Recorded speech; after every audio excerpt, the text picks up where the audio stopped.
This is the type of manipulation that I was under. It's like someone else controlling me. Maybe people still are controlling me to some degree. Maybe I do still feel that way to some degree.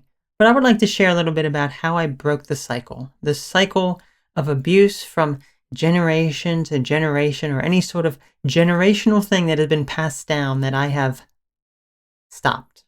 That it stopped with me. I was the one who stopped it. At least for me. That's not to say about other people in my family, but for me, I stopped it. Because the thing is, when you've gone through some sort of cycle of abuse, or other things within your family that just kind of repeat it again and again and again, this cycle repeats endlessly. But at some point, it has to stop. So certainly there were plenty of cycles within my own family of various things that I've found very interesting. And for example, it's like for generation to generation to generation, it's like once someone hits 20 years old, they have a kid, which is a daughter. And then that daughter, when they get 20 years old, they have a kid, which is also a daughter. And it just, multiple generations, it just kind of passed down just like that. And that was very interesting, because I was the one who ended up breaking that. I was the one who stopped that. I broke it. So interesting cycle there, interesting cycle there. But we're talking about something a bit more serious now, right? But I mean, I guess that can still be part of this cycle, right? There's obviously something very interesting about that. It's generation to generation always being the same exact way until I came along. I stopped it. So for me, also, cycle of abuse. It's like, okay, generation to generation, maybe there's some sort of abuse that has been passed down to some degree. And in my particular case, at least, my mother was the one who was very abusive. So she was the one who wanted to control and manipulate things, and was very, very negative to me. So I ended up developing some of her traits that she had when I was very, very young. Extreme anger, extreme hatred, just a bunch of other just horrible traits that I ended up developing. And over time, and it took many, many, many, many years, I finally realized, I think I was in my mid-20s when I finally realized, oh, wait a second. I know why now, the way that I am, all these mental health problems, the way that I am is because of what I had been through when I was growing up with her. So of course, naturally, I become very angry at that. I become very angry and hateful. I become very negative.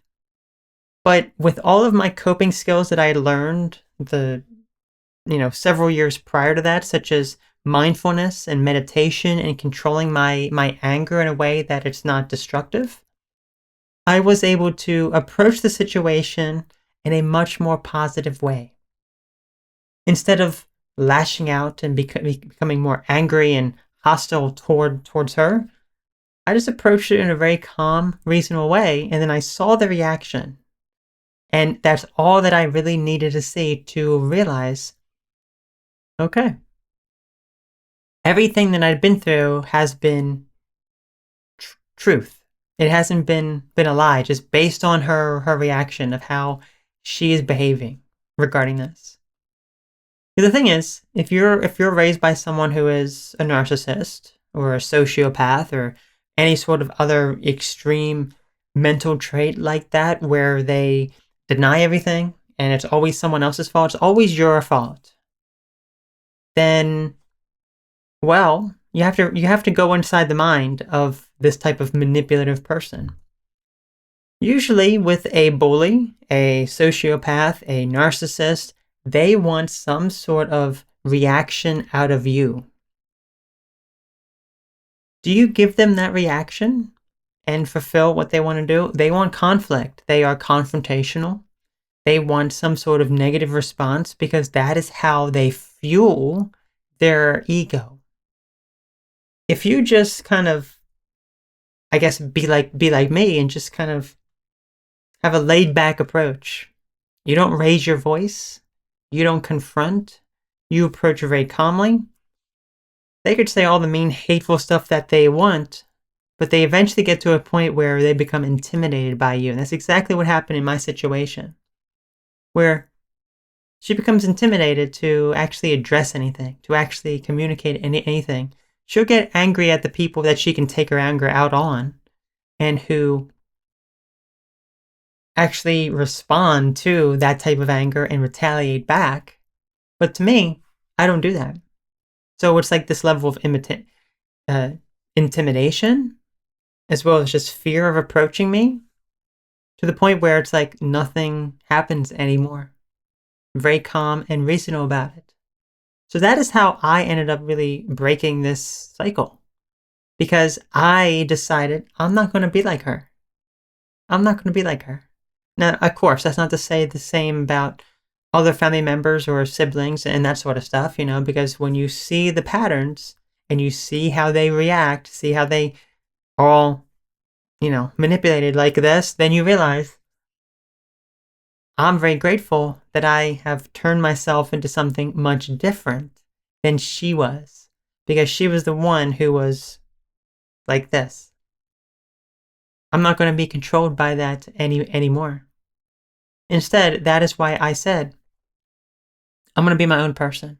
I'm going to be separate from all of this and be a happy person. Even though still today, I still have a bunch of problems that I will never be able to, I guess, like fully heal from. It's just part of how I am, part of my personality. I've gotten to a point where I accept these negative traits about me. I accept these negative mental health aspects that I've developed, and I've learned to deal with them much more efficiently. It does still hinder my life to some degree, which is a shame. But that's just how it is, and I realize that. So, I guess if I've been able to get through this process, and I acknowledge now that my problems today are much different than they were in the past, and I'm able to still deal with some of the problems, some of them are still very hard, then you can use that as inspiration for your own life as well. Because if you are still very early on, or still even thinking about what your abuser has done to you, then I think you can also get to the point where I am and just not let it affect you as much anymore.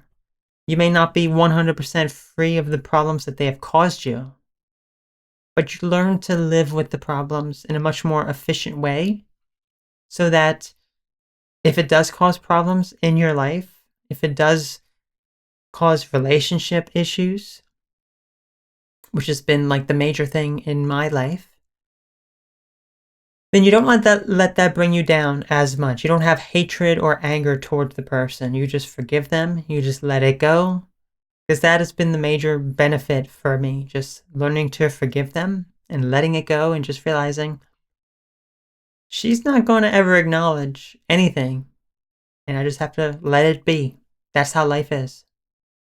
So once you're able to do that, things get a lot better.